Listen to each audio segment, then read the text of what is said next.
You're listening to Storage Nerds Podcast, where we unravel the best-kept secret of the real estate investing world, the storage industry. Join the grassroots guru in self-storage, Stacy Rossetti, in insightful discussions about finding, funding, and running these spaces, allowing you to yield the highest returns possible. Get your foot in the door on self-storage and discover how to properly purchase facilities, negotiate with sellers, and close the deal without worries. Start unpacking that investment wisdom with Stacy right now.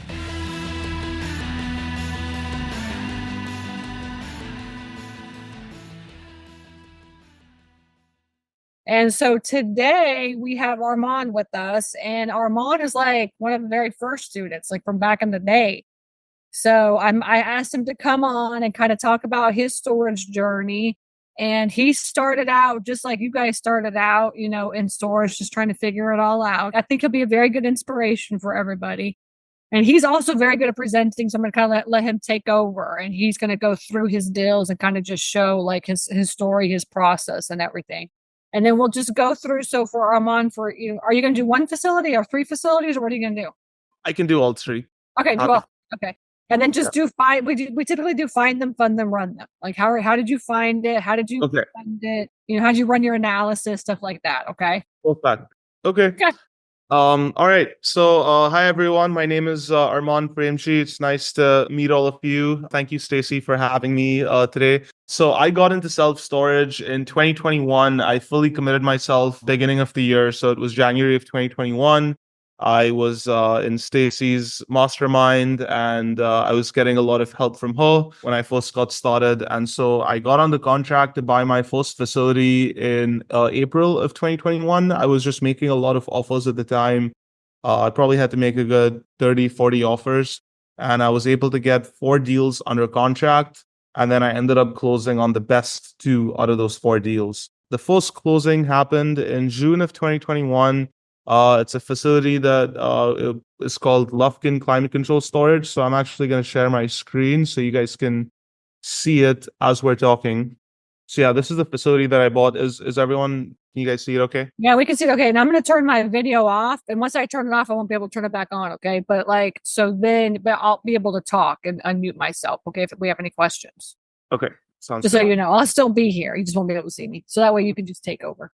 All right. So this is the facility that I bought. I paid $1 million for it. Google Maps, unfortunately, doesn't do a proper job at showing all the buildings. But at the time when I bought it, there was one building here, one building here, one building here, another one here, and then some land here for expansion. So I paid $1 million for it, 78 units, new construction, climate controlled, 17,000 square feet gross, about 15,000 net. Or just under 15,000 net. And the guy that sold it to me was a local developer in the town of Lufkin, Texas. So he just built it to sell it. However, it was 2021. Things were great. There was a lot of cash flowing around. So when we got on the contract to buy it, it was 30% occupied in April. At the time of closing in June, it was 60% occupied. So, I mean, we were just getting, 15, 20 move-ins a month. Like, it was ridiculous. And I was self-managing at the time. So, didn't have any management company or anything like that. When I closed on it, so I had to come up with 200,000 of my own capital, and then the 800,000 was through a private lender. Stacy had kind of helped me out with that. So the cost of financing, because it wasn't stabilized, it was my first deal. And I think lenders, a lot of them do require the property to have stable cash flow financials. This would be more for bridge type debt, but 9% honestly was not the worst interest rate in the world. So I just wanted to get this thing acquired. So as soon as I acquired it, we quickly leased up. I was giving very aggressive, rental rate hikes to the tenants. It was $160 a month for a 10 by 20 climate controlled. Immediately, I bumped that up to 200, and then a few months later, 225, 230. So these tenants were getting, within a year, their rate had already gone up from 160 to 230, and we were just, we didn't have enough units. So, property was doing really well. I don't know what the rates are now. Yeah, now the rates are very low. Now it seems like it's isn't that interesting? Like it's very interesting. Now it's like that's how it is, honestly, right now, even for our climate control facility. Yeah, Rates are I mean, super this is low. the first time I'm going to that. So I sold this property in just 2 years after I bought it, September of 2023. I sold it for 2.25 million. So basically, this is the building that I added. Cost me about 400 grand to build it. What And was that process like?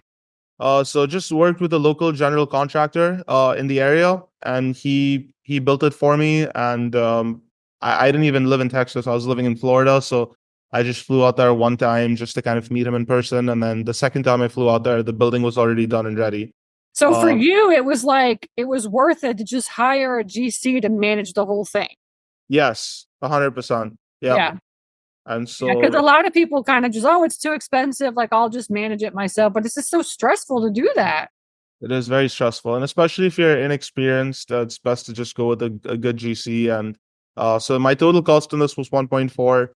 Sold it for 2.25. And so what I did is I bought it in June of 2021. In December, because I was giving such rapid rental rate hikes, and we were getting stabilized very fast. So I found a lender to do a refinance. And so essentially what they did is they didn't give me my 200 grand back, but the interest rate went from 9% to 4.25%. So they paid off the private lender their money. And then they also agreed to pay for 100% of the construction cost for the expansion. This 400 grand went straight from the lender to the GC. The money never hit my bank account. As the GC would send the draw request, the lender would fund it. And so yeah, and then we basically built. How did you find a lender like that? It was just a local bank in Dallas that I had a relationship with. Okay. Um, So just a local bank that you went local to, bank and they just said they would fund they refied it and they fund the adding the for new building. 100% of the yes. And yeah, so this was the story behind the first facility. It is a little bit shocking to see the rates as low as they are now. I mean, we're getting 300 a month for this unit. Now it's 167. Yeah. So I don't know That's how what's it is for us too, as well. I think. I mean, it's just like now now you can compare these to the other, like compare your units to the. Do you have any climate control? You have the other one, climate control, right? yes, Are yeah. your units that low for this one? No, Oh, I have okay. not. Because like we have a facility in Orlando, and our rates are really low. It's like really low, like that. So I'm wondering. I'm hoping because when we are in the numbers. We're running the numbers at $1.50 a square foot for climate control. We're at around maybe even less than $1 right now for climate control in that area. So, I'm just wondering what everybody else sees for climate control across the country. If I see a 10 by 20 is $107, I mean, that's less than $1 a square foot that's like 50 cents a square foot. Yeah. I was getting, on the Lufkin deal over $2 a square foot. For the small units, climate control, like the 5x5s and the 5x10s, it was $2 a foot. And then Yeah. it was still over $1 a foot for the 10 by 20, which is a pretty large unit. Even for that, I was getting over $1 a foot. But I That was think like now right during the COVID time. So it was like, it it was was just, COVID time. yeah. There was so much cash. There was just so much money. So they Consumers. bought this for 2.25 million. So I wonder like how they're doing. They're probably struggling right now. Yeah, they're probably in a situation where the customers who were paying 230 a month have left, and now they're not getting enough move-ins at that rate. So that's why they Mhm. have to slash the rate. They're probably in a situation where the occupancy is kind of falling backwards. But when I sold the property to them, the cash flow is still pretty strong and Mhm. healthy. And so I think they'll still do fine in the long run. It's just they have to make it through this Yeah. grind. No, it's have to hold. It's like it's just a buy and hold is what it is. Like you just have to Just make to it buy. smart. And then tell everybody how you lived in Florida. Do you still live in Florida? I live in London. Oh, you live in London now. Okay, I'm so not even even in the better. US anymore. But Yeah. during this time, you lived in Florida, and then you managed this. So, kind of, how do you do that? So I had a local, boots on the ground for the first 1 year. So I would manage them, and then we had a call center with easy storage solutions. So they would handle all the incoming calls, and then after a point, my boots on the ground quit, and I'm like, I really don't enjoy this whole process of doing the auctions myself and sending all these notices and managing the boots on the ground. And I'm not an expert on self storage litigation and management and auctions, and like I don't want to do anything incorrectly. And I just hired a third party management company, and then ever since that I've never really gone back. So The current management company I use, they take 10% of revenue, which is a bit high as a percentage. But again, my facilities are really small, so it makes sense that they'd be a little bit higher. And they do 100% of the work. So it works out pretty well now. So you really don't do anything. So like if you were going to hire a third party management company to manage your facilities, like what work do you do? Nothing. Okay. Nothing. Like No, nothing. Well, because like I have another student that has like uses third party, and he was complaining. He has 2 big facilities, and he was complaining that he had to turn the utilities on, and it was just too much work to do that. I don't know. The third party management company, I mean, they do literally everything. The utilities, the auctions. If you want new signage, you want security cameras there, literally anything, they'll take care of it. So you can basically hire a management company, and I don't recommend doing this, but you could literally forget that you have it. And a year later, it would still be running itself and doing well. And yeah, so you just pay for the peace of mind. Yeah. And kind of, Yeah, you're just giving up. Now, when you hire a third party management company, you're giving up 10% of the income, essentially, is what you're doing. Yes. You know. That's So right. Noelle is asking, like, how many acres was this property? It was over an acre in size. I don't know the exact acres. It was between 1 to 2 acres. What's the total amount of square footage it is? And then like how many units did you have for an acre? For the Lufkin deal or for this one, yeah, that you have up. So lifetime. So this is the second property I bought. Oh, okay. So this is 24,000 gross square feet, 21,000 net. Very interesting story behind this deal. So the whole thing was basically just a shopping center. It was one big shopping center. And then the owner before me, what he did is this was a Dollar General. So he bought the whole thing, converted this from a Dollar General to a climate control storage. And so when I bought it, I had a climate control storage, 50 units, and then I had all these shops. And there was some little bit area on the back. It was like an unused office area. So I bought this property for 681,000, which on a price per square foot is really good for 21,000 square feet of property. And then I basically converted that unused area into additional climate control storage. I spent another 80 grand or so expanding this.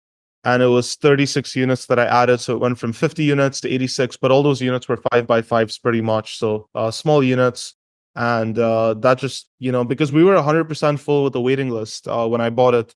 And then these retail tenants were very low as well. So I was able to give these guys pretty big hikes in terms of, what they were paying before. We did have a few tenants move and a few new tenants come in. But, I feel like the retail was also quite an interesting experience. But yeah. Can I ask about the retail experience? Yes. Because we have a facility almost exactly like this one where we have like commercial space as well. Mm-hmm. And I don't like commercial space, honestly. Managing the commercial space. Tell me how did you find tenants? I mean, how did you learn? Because I know how to do storage. Like our storage facility is like 150 units, is like almost full. It's doing great. But like the commercial side, I'm always struggling with.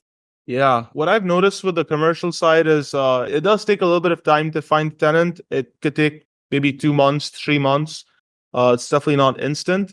But the good thing is you just hire a retail broker, which is what I did. So I had this guy, carpet cleaning business right here. He left. He was paying me $600 a month for a 1,500 square foot store. And we put it up for rent for $1,050. And we had 2 people bidding on it. Just last week, we had one offer at $1,500 a month and one offer at $1,400 a month. And the $1,400 a month guy was willing to prepay. Oh, is he listing him on Crexy or what is he doing? Or is it I don't know how she listed it. She may have put it up on some of these sites. Okay. Crexy, LoopNet, and then she had basically 2 vape stores. Both willing to pay about it. Do you manage the commercial part, or do you have a management company managing that? I manage them because the money, they just deposit it directly into my bank account every month. It's not going through storage. So there's really not much that a management company needs to really do. The retail tenants don't really bother me. We don't communicate on an ongoing basis. Okay. It's 3-4 months if something needs to be fixed or repaired, but it's usually they're very good care of the property. So okay. And I remember the last time I talked to you, you were adding more units onto that with Janice, I think, or something. Yes. Yeah. I don't know why the website is down. It may be something with storage, but Yeah, basically this property I gave very big rate increases as well because we were 100% full with the waiting list with the 50 units. So I was giving tenants 40, 50, 60% rent increases day one, and occupancy dropped from 100% to 78%. But then over time, we leased it back up to 100%. And now we've leased up over 50 units. We have about 56 or 57 units leased up out of the 86. And I've owned this property since August of 2021, and happy to go into storage as well and show you guys. So tell me, like, okay, so this is in Iowa Park, Texas, which I don't even know where that's at. People are always asking, like, can you buy a storage facility in like a town like this? What is it like to own a storage facility in a little town like this? How big is this town? So, owning in small towns, it's really tough. I mean, this is only 6,000 people, so the population is very, very small of Iowa Park. So it definitely carries some risk. But what I loved about the property, and I mean, this is one of the very first things that I look at is I don't like to buy in an area where there's like nothing going on. But here I saw there's a Pizza Hut's my neighbor. I got a bank right across. I got a Lowe's gas station. So I'm like, there's stuff happening. And the beauty with this property is I have road access from West Bank, from Park Avenue. It's visible from the highway. You have, this whole residential community right there. So even though the population is small, there's enough going on to where I feel like I'm in a decent location. And then I'm not too far from Wichita Falls. This place has a huge population. I think it's over 100,000 people, and it's just 10 miles away. So, it's usually always risky buying in small towns, but when you have enough activity, like I would never buy in like one of these areas. It's so remote. It's just absolutely nothing happening here, even Vernon, White City. Yeah, I mean, these are areas to kind of stay away from, but if you're close enough to a big city, you can kind of figure it out. So I will say the difference between Lufkin and this, so Lufkin had 30,000 people. This had only 6,000. There's way less move-ins. You don't get as many move-ins and you don't get as many move-outs. So things generally move a little bit slower. But yeah, this is where we're at today. So we have 57 units occupied, 21 are still vacant. These are all the 5x5s that we built. I was using ESS, but the management company wanted me to switch over to storage. So that's kind of what we did. These are the initial 50 units, and then these are the expansion units at the back, the 36 units that we added.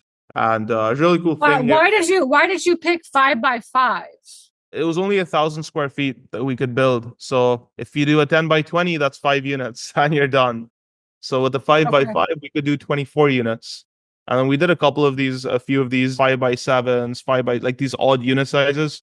But most of them were just 5 by 5s because that's all we could fit. And we figured if there's a waiting list, maybe with time we'll just fill those up. And a good thing with 5 by 5s is you can just rent multiple of them. You can ask a tenant, hey, we don't have any 10 by 10s, but how about you rent 4 5 by 5s? We'll give them right next to each other and it'll cost you the same amount or less. There's some advantages to that as well. Somebody's asking about the leasing agreements for your commercial tenants.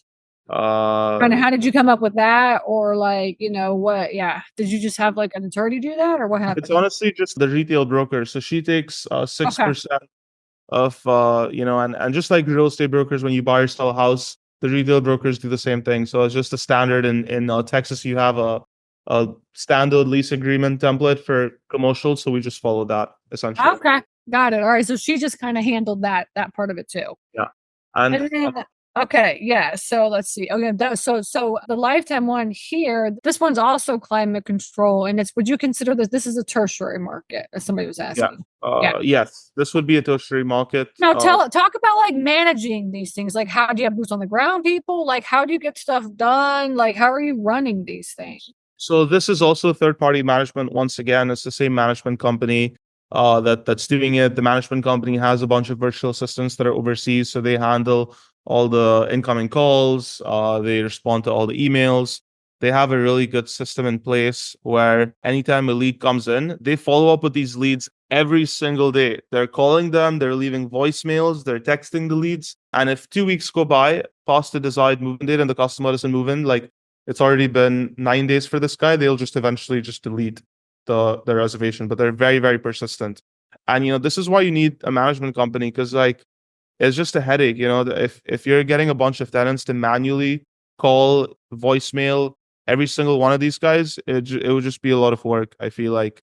And especially once you try and scale, it would just get you a lot. So what do they do for like marketing to get like new people? Like, do they do marketing at all at the management company, or is it just like, no, this is just too country? It's not. They do. They so they also offer like a SEO package that you can opt to buy. So I did do that for a little bit, but SEO I wasn't getting much activity there. It's a very small town and already ranked pretty high, but I'm using a different marketing agency because my goal is to basically, like, I'm using Sparefoot right now for the move-ins, but I want to be able to get some of these Wichita Falls customers. And Wichita Falls, it's very competitive. So I'm hiring like a slightly bigger scale marketing agency and giving them a $500 a month budget to help me basically get some of these movements from here. And then this property, I'll walk you guys through the numbers. So I bought it for 681, put in about 100 grand into it. So I was in it for, let's say, close to 800,000 all in. And then I did a cash out refinance within a year and a half of owning it. And basically the 220 grand that I put down, I was able to get that back plus 100K on top of that. So I got back 320K. And so at that point, I owned this property for free. And then the cash flow is basically just paying off the debt. I wasn't left with much income. But the beauty in real estate is that over time, even though the loan payment is the same, rents go up. You raise rents on the retail tenants, you raise rents on the storage tenants. So slowly I was starting to see a positive spread again, 500 a month, then 1,000 a month. Now I think we're about $1,700, $1,800 a month in net cash flow. And over time, over 25 years, this loan will get paid off, and then I can choose to sell the property, or I can, do another cash out refinance. So I really like the strategy of buying something, increasing the value, raising the rents, doing a cash out refinance, getting all your money back, and then just forgetting that you ever owned it and letting it run its course. And I think that's really how the wealth is built in real estate and self-storage. But this one, you just went to a bank and you got it financed. Yes. So the initial financing was 4.75%. 80% loan to value.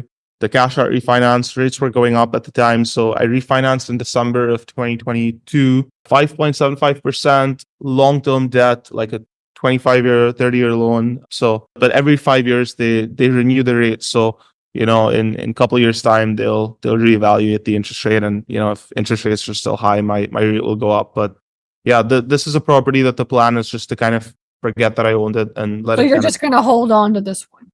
Exactly. And it appraised at 1.2 million when I did the cash out refinance. So I just did a 75% loan to value is usually what the banks go up to on cash out refinance. And it was just a local lender in Dallas, once again, that was willing to do it. It's not too far. It's about a 2 hour. But how do you find lenders? Like, you just call around, just like, hey, do you do storage? Or like, is it like referral based, or people that you talk to? Or like, how do you find lenders? Honestly, that is the biggest challenge. So I had a friend of mine in Dallas that was working in banking. So he worked at both of these banks at different points in time. So it was just my relationship with him.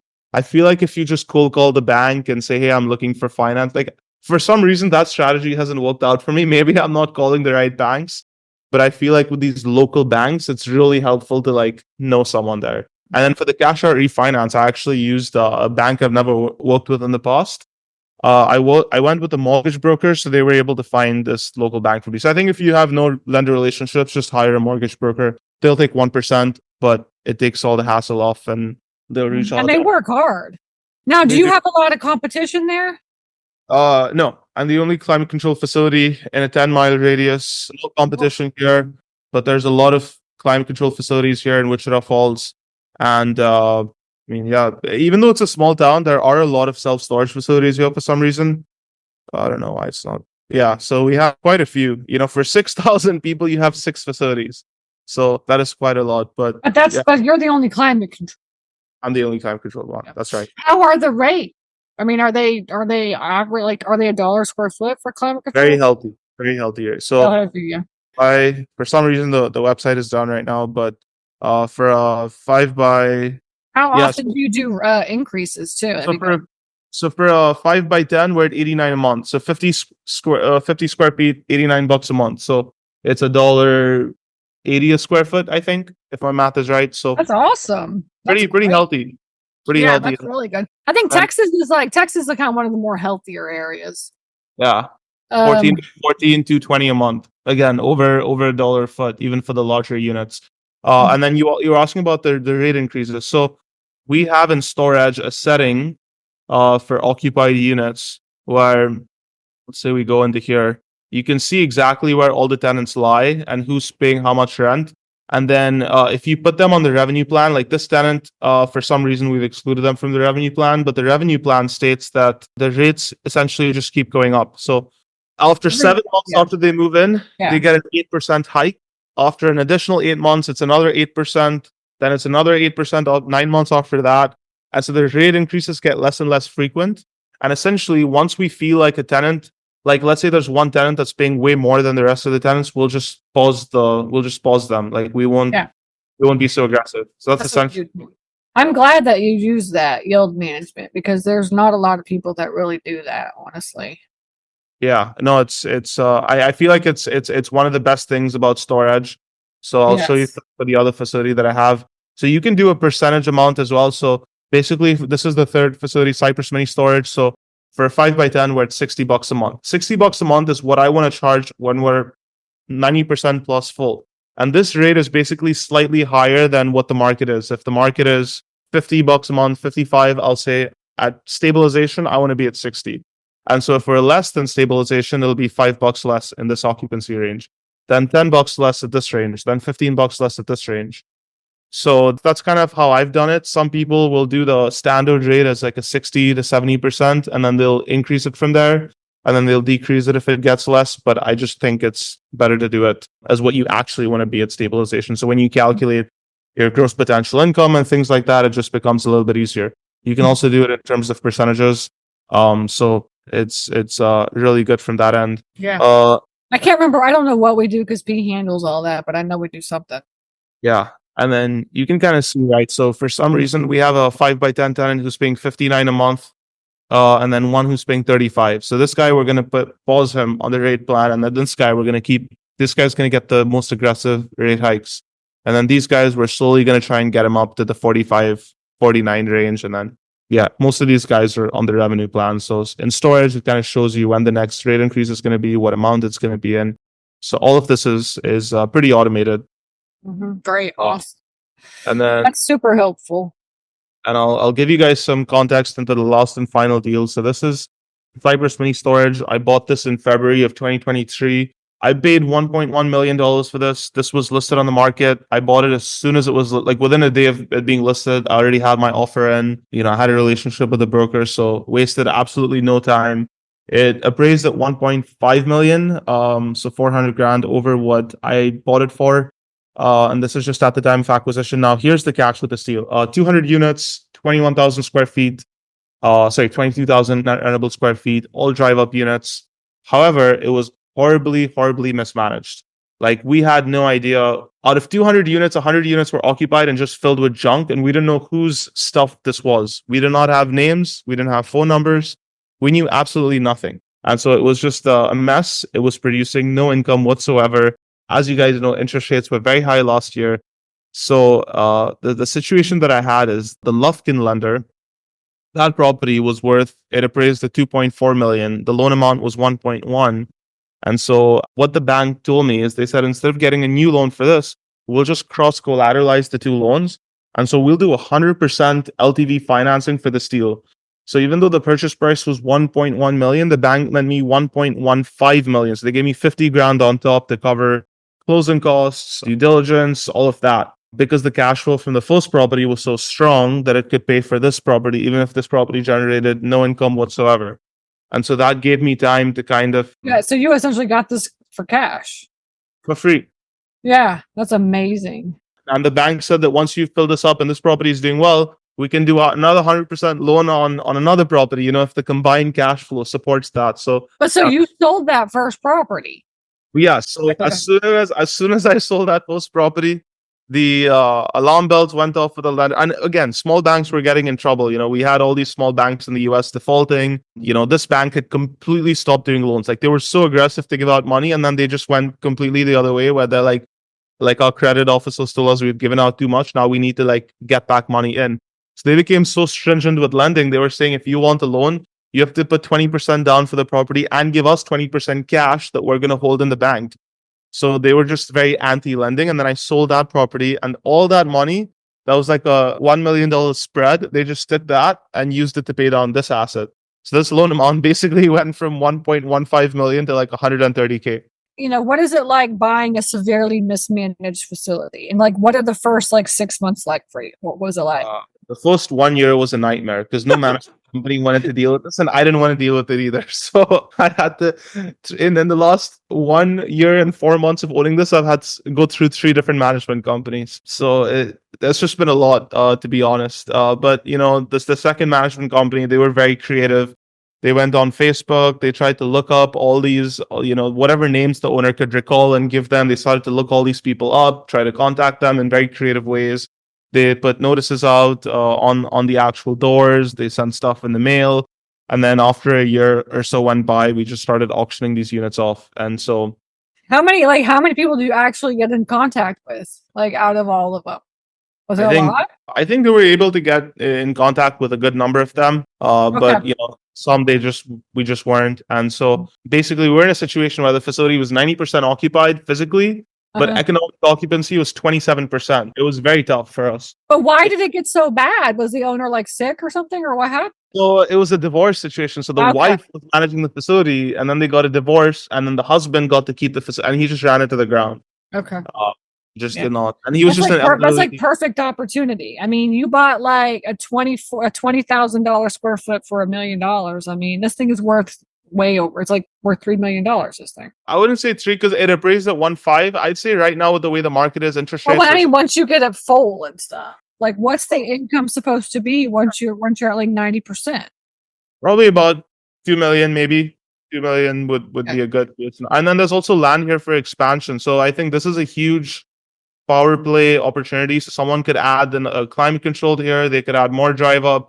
So with the land as well, I think it presents a pretty good opportunity. But this one you're going to hold on to, or this one you're going to like you're getting it occupied and then you're going to sell. So this one, basically the goal is, as you guys can see, we still have so many unrentable units. So all these grayed out units are basically units that we still have into this state, not cleaned out, not auctioned. So once all these units are cleaned up, once we've leased up and gotten this whole facility looking like blue in color, which means all the units are occupied, at that point, I'm either going to build more self-storage or I'm going to sell it. I think it just depends on I don't think now is not a good time to sell. I mean, now's not a good time to buy or sell, so just get it rented as much as possible. What's your marketing like for this one? It's all square foot. It's all square foot. Okay. All square foot, 100%. Square foot's working. It is working. I don't think long term it's a good strategy, but I think short term it's fine. It's kind of doing the job. Just get it leased up. I mean, just even like we're doing promos. I mean, because we buy facilities just like this one. I mean, it is a lot of work. People don't understand how much work it is. And you just have to have super cheap prices to get people in, and then you just raise the rents on it is what you do. Basically. And what we've done on Square Foot is we're running a promotion where we give tenants 50% off the first full month. Mm-hmm. And I noticed other people do this as well. So this helps us be very competitive, 50% discount for the first full month.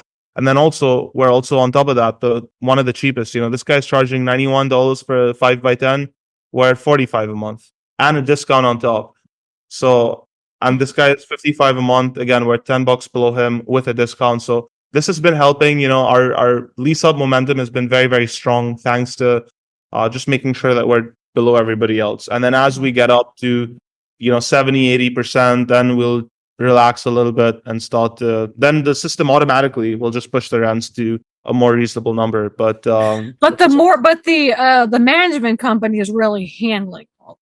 And then you're not in this, or how does that work? No, I had to work with them. So all these prices that I like to be a little bit more hands-on. So I had a very vocal role in deciding what the rates should be. The management company, let's face it, they're not logging into Square Foot every week and checking what the competitors are doing. They're managing so many sites that they're just trying to deal with whoever's moving in and contacting them, and they're just handling the day-to-day. I think it's really on you to push for. I think that's true, especially with the marketing. You can't let the management company do all the marketing, because then they're just going to either spend your money or, and like not care about your conversions, or they're going to, they're not going to do anything, so. Yeah. Yeah. So I think that's good. So now between like mismanaged facilities and income facilities, I know we only have a couple minutes left, then tell like people kind of what the big differences are and like what your preference is. And like, and then also what are you going to be looking for in the future, if anything? I like mismanaged facilities because you're able to add value to those and you're able to push the income. If something is stabilized and is generating healthy cash flow, you're not going to get it at a good price per square foot. There's going to be competition. And so I tend to go for mismanaged facilities only. And the best kind of mismanagement, to be honest, is if a facility is 100% full with a waiting list. There's no Google My Business page, or there is a Google My Business page, but there's no website. There's no call center. There's no management software, none of that. Because as soon as you build out that management software, you can start taking payments with credit card. You can start selling tenant insurance. You can do automated rental rate increases. There's so much value that can be added once you have a management software. So, and if you know there's a waiting list, there's going to be demand at that site. So those are the best kind. The Cypress deal wasn't as good as the Lifetime deal because it just wasn't full. Like it was full, but with non-paying tenants. So it was more of a hassle to deal with that than the waiting list situation. So Armaan went over his 3 deals. Okay, so you started in 21, now it's 24. So you've been 3 years now in this game. Like, so what's your thoughts? Like, are you going to keep looking for more facilities or what? Yes, I'm going to keep looking. Right now, I'm taking a break from facilities. I did get on the contract to buy 2 facilities this year, but with the interest rates as high as they are, the term sheets that were coming in were just so horrible. They were like 10% interest rate, and I'm like, even if I'm 100% full at the top of the market rates, I'll never be able to pay you guys. I won't even break even. So I just did not. I had to pass on both those deals. And I will say, if you can get creative, if you can structure owner financing at 4 or 5% interest rate, there are deals to be had, but you have to be creative with that. Yeah. We have a lot of really students buying some deals now, and they're getting some really good rates of seller financing stuff. And also the interest rates are coming down. They slowly are coming down. It's going to take a while. I don't think anything's going to happen until after the election. Yeah. Right. So now it's like everything is about that right now. So we have 90 days until the election. So, I think now is the time to really be looking for deals, looking at deals, analyzing them, kind of getting getting into this mindset. Because I think 2025 is going to be a very, very good deal. Very, very good. Totally. We're in a little bit of a transition phase here because, in when I got into the business 2021, it was so hard. Like it was so hard to find good deal. Like there were so many offers coming in. Like you needed to act quick. If you see a deal, you need to be making an offer within like the hour, ideally, if not within 24 hours, and just locking into that immediately. Now you have the luxury of time. If something gets listed, you can take 3-4 days, underwrite, review. Like you don't have to jump on things as quickly anymore because there's fewer buyers, there's less cash. So, it's definitely presenting a unique opportunity. But I do feel like seller expectations have not quite come down. They're still pretty high. They're not willing to sell you something at, $25-$30 a square foot. That's just not going to happen. It's just going to take time. And actually, I don't think it's ever really going to come down. I think commercial real estate is going to just stay expensive. So then now you're going to have to ask yourself, how much money are you willing to spend? And how long are you going to be willing to hold on to it? Just like the one that you bought for $600,000 or whatever, you just have to hold on to that because that's how you're going to make money on that deal. Yes, you have to hold on. And if you need to do deals today with banks, first of all, there's very few banks that are even lending money out right now. And even if they are, they want more than 20% down. They want 30-40% down because the banks have a debt service coverage ratio, and it's just not going to meet the 1.25 at any reasonable cap rates. Yeah. Cool. Good. Awesome. Well, I appreciate you coming and hanging out with us today, Armaan. And, and it's like, it's like crazy that you're living in London now. You just decided to move to London for a little while or what? Yeah. I thought I would give it a go. All right.